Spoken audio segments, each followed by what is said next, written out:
ఇంతకుముందు నా సహచరులుగా నాతో పాటు పార్టీలో పనిచేసిన పెద్దలు, ఇప్పుడు శాసనమండలి సభ్యులుగా ఉంటున్న పెద్దలు కూడా మరి నాతో పాటు ఇచ్చేసిన వీరందరికీ కూడా పేరు పేరున కృతజ్ఞతలు తెలియజేసుకుంటున్నా. ముఖ్యంగా ఈ బాధ్యత నా మీద పెట్టిన ఇది శాసనమండలి సభ్యుడిగా ఉండాలని మరి నిర్ణయించిన పార్టీ అధ్యక్షులు జగన్మోహన్ రెడ్డి గారికి, మరి వారితో పాటు ఇక్కడున్న పెద్దలందరికీ కూడా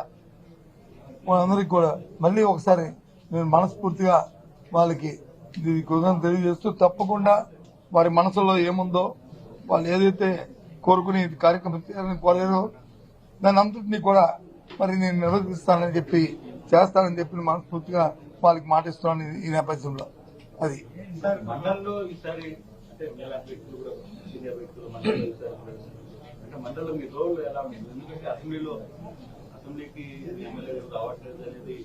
మండలిలో అసెంబ్లీకి రాలేదు, అసెంబ్లీకి వచ్చారా, మండలిలో వచ్చారా లేదా ఇది సమస్య కాదు. ఏదైతే ప్రజల తరఫున మా పార్టీ బాధ్యతంగా ఈ అంశాలు అయితే ప్రజలకి దానివల్ల మంచి జరిగి మేలు జరుగుతుందో, ఏదైతే ప్రభుత్వాలు వచ్చి ప్రజలకు ఇచ్చిన మాటలు వాగ్దానాలు ఉన్నాయో అవి నెరవేర్చాలనేది తప్పకుండా నెరవేర్చి ప్రజలకు మేలు జరగాలనేది మా తాలూకు అభిప్రాయం. ఎవరి మీద బురదల్లాలని, ఎవరి మీద రాయిస్తాలని అది చూసి ఆనందించాలనేది మా అభ్యంతరం కాదు. బాధ్యతాయుతంగా ప్రజల పక్షాన ప్రజల గొంతుగా నిలబడి ఇవాళ మండలిలో మా పార్టీ తాలూకా వాడిని, మా పార్టీ అభిప్రాయాన్ని, విధానాన్ని, అలాగే ప్రజల తరఫున పడుతున్న ఏమైనా ఇబ్బందులు వస్తే ఆ ఇబ్బందులకి ప్రజల దృష్టికి సభ ద్వారా ప్రభుత్వం దృష్టి తీసుకొచ్చి దాన్ని సఫలీకృతం చేయడానికి మా వంతు ప్రయత్నం చేస్తాం.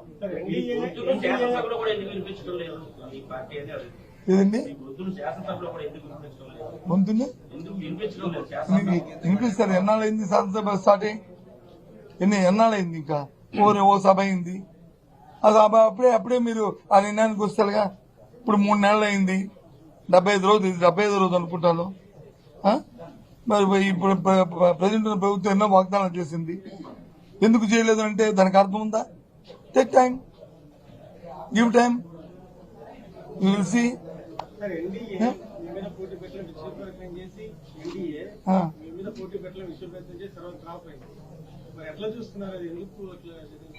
ఆ రేపు చేశారని నా అభిప్రాయం కాదు, కానీ జిల్లాలో ఉన్న ప్రజాప్రతినిధులు అన్ని పక్షాలు అందరూ కూడా ఏకగ్రీవంగా జిల్లా అభివృద్ధి కోసం చేయాలన్న ఆలోచన ఉన్నదనే అనేది నేనైతే ఒక సదుద్దేశంతో తీసుకున్నాను.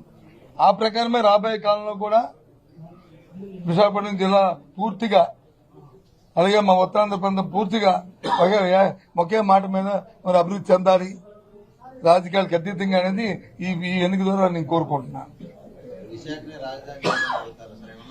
ఇదమ్మా మా పార్టీ విధానాన్ని మేము ఎందుకు వదులుకుంటాం?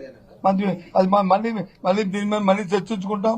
మాది ఈ క్షణం కింద అదే విధానం, అది కొనసాగిస్తాం అనేది మా పార్టీ నిర్ణయం చేసుకున్న తర్వాత మళ్ళీ మీకు చెప్తాను. నేను అది మా అధ్యక్షుడు చెప్తారు, లేకపోతే నేను చెప్తాను, లేదా మా పార్టీ ఫోరం మీద చెప్తాము, లేదా మా పార్టీ నాయకులు చెప్తారు, మా స్పోక్స్ చెప్తారు, ఎవరైనా సరే చెప్తాము. ప్రతి పార్టీకి విధానాలు ఉంటాయి, ఆ విధానం ద్వారా పార్టీలు ముందుకెళ్తాయి, దాని ప్రకారం వెళ్తాము. అంతేగాని ఇది లేదు, అది ఉంది, ఇది లేదు కాదు. ఒకసారి అప్ అండ్ డౌన్స్ వస్తాయి, రాత్రి వస్తుంది, పగలు వస్తుంది, అలాగే పగలు రాత్రి అవుద్ది, ఆ రకంగా ఉంటాయి. 11 మందిలో 7 మంది సెపరేట్ గ్రూప్ కాబోతున్నారని నేను నాకు జ్యోతిష్యం రాదు, నేనేమి జ్యోతిష్యం చెప్పిన వ్యక్తిని కాదు. మీ మీడియాలోకి వచ్చి నేను స్పెక్యులేషన్ చేయలేను.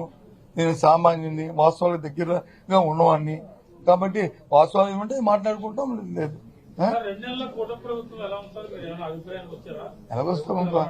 ఎలాగొస్తామబ్బా, రాజకీయాలు వేరు, వాస్తవాలు వేరు. రాజకీయాల్లో మాట్లాడుకోవాలంటే ఇచ్చిన మాటలు వచ్చి మన్నాడే అమలు జరపలేదని అనుకుంటాం. వాస్తవాలకు వస్తే పరిస్థితులు వచ్చి మన చక్కదిద్దుకొని చేయాలని అనుకుంటారు. అయితే మాలాంటి వాళ్ళు ఏమనుకుంటామంటే, ఇది పరిస్థితి తెలిసే కదా వాగ్దానాలు చేశారు కదా, పరిస్థితి తెలిసే కదా చేశారు కదా, చేస్తే బాగుంటుంది, ప్రజలకు మేలు జరుగుతుంది అని మేము అనుకుంటాం. దానికి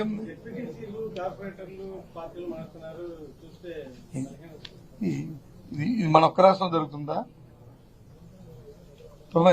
భారతదేశ రాజకీయాల్లో ఎక్కడ మన ఒక్క రాష్ట్రంలో ఉంది. ఈ మానడాలు చేరడాలు ఇవన్నీ వస్తుంటాయి. కొత్త నీరు పోయి పాత నీరు వస్తుంది, పాత నీరు పోయి కొత్త నీరు వస్తుంది. మానవుడి తాలూకా విధానాలు ఉంటాయి, ఆలోచనలు ఉంటాయి, ఆశలు ఉంటాయి. ఆశలకు అనుగుణంగా ఆలోచనకు అనుగుణంగా వెళ్తుంటారు, చేస్తుంటారు. జరిగితే మన ప్రతిభ, జరగకపోతే అవతల ప్రతిభది.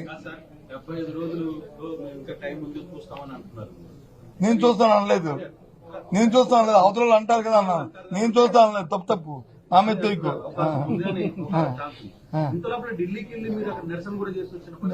దాని వేరు ఇది వేరు. ఢిల్లీకి తిరిగి వెళ్ళాము, రాష్ట్రంలో దొరుకుతున్న శాంతి భద్రత వెళ్ళాం, జరుగుతున్న దౌర్జన్యాలు దమనకాండల మీద వెళ్ళాం. అంతేగాని మిగతా విషయాలు మేము మాట్లాడలేదు. అక్కడ మేము మాట్లాడామని చెప్పండి, నాకు తెలియదు. మీకు అనిపించిందా? మేము వెళ్ళింది, మా పెద్దలందరూ వెళ్ళింది, మా నాయకుడు వెళ్ళింది, అందరూ కలిసి వెళ్ళింది. జరుగుతున్న దౌర్జన్యాల మీద, జరుగుతున్న హత్యల మీద, జరుగుతున్న దానకాండల మీద, దాని మీద వెళ్ళాం. అది ఎప్పుడు కూడా ఇంతకుముందు రాజకీయాల్లో జరగలేదు ఈ రాష్ట్రంలో, ఎన్నికలైన తర్వాత జరగలేదు. కాబట్టి దాన్ని ఆపాలేదన్నాం, దానికోసం వెళ్ళాం. దాన్ని ఎత్తి మొత్తం దేశం యావత్తు దేశం దృష్టికి తీసుకెళ్ళడానికి వెళ్ళాము. అది సఫలీకృతం అయ్యాము. ఎవరు పెడుతున్నారు? పెట్టుకో సార్, ఒకటి చెప్తాను. కేసులు పెడుతున్నారు, అధికారులు పెడతారు, లేదా మామయ్య పెడతారు, లేదా తీరం పెడతారు అనే దానికి నేను దానికి పోను. తప్పు చేసిన వాడు శిక్ష అనుభవించవలసిందే. నేను దానికి వ్యతిరేకం కాదు. అయితే ఎప్పుడు తప్పు చేయని వాడిని కానీ తప్పు చేసినట్టుగా నిరూపించి వాడిని చేయని వస్తే జరిగే పరిణామాలు ఉత్తిపోదు. రేపు మళ్ళీ ఇదే రోజులు వస్తుంటాయి. అది గుర్తుంచుకుని ఏ పని చేస్తే పర్వాలే. ఇది ఇంకోటి కూడా మర్చిపోయారు. ఏదో 4-5 రాస్తున్నారు. ఇంకా ఇది కూడా ఇచ్చాము. దాని పేరు ఏం పేరు? ఇంటరాక్టివ్ ప్యానల్స్ కూడా రిపీట్ ఆర్డర్ ఇచ్చాం. మర్చిపోయారు మీరు. ఐఎఫ్టీలు అది ఎందుకు రాయట్లేదు మరి నాకు తెలియదు, కానీ అది కూడా ఇచ్చాము. అది కూడా ఏవైనా సరే ప్రభుత్వం మాది కాదు, మేము కాదు. మేము వద్దన్నా ఎంక్వైరీలు మానరు, మేము చేయమన్నా చేయరు. ఏదైనా సరే చేసుకుని తప్పు చేస్తే తప్పు జరుగుతుంది. దానికి ఉంది. నేను రెడీ కాదంటాను బాబు, మానేస్తావా? నేను రెడీ కాదంటాను, మానేస్తావా? బాబు అని గిడ్డం పడుకుని మానేస్తావా? లేదు చెయ్యి అంటాను, చేస్తావా? కాదు కదా. ఎందుకని అప్రోచ్ ఎలాంటి ఇంతమంది పెద్దలు ఉంటున్నప్పుడు, ఎలాంటి ఇన్ని మీడియా ఉంటున్నప్పుడు ఈ చిన్న ప్రశ్నలు వేసి చూసే ప్రజలకు వచ్చి విసిగించడం మంచిది కాదు. ఇది కొద్దిగా హైలైట్ గా ఉండేవి, రాష్ట్రానికి పనికొచ్చేవి, దానివల్ల ఉపయోగపడేవి అవేయండి. ఇవెందుకు పనికిమాల క్వశ్చన్లు అని నేను అనుకుంటున్నాను. I'm sorry.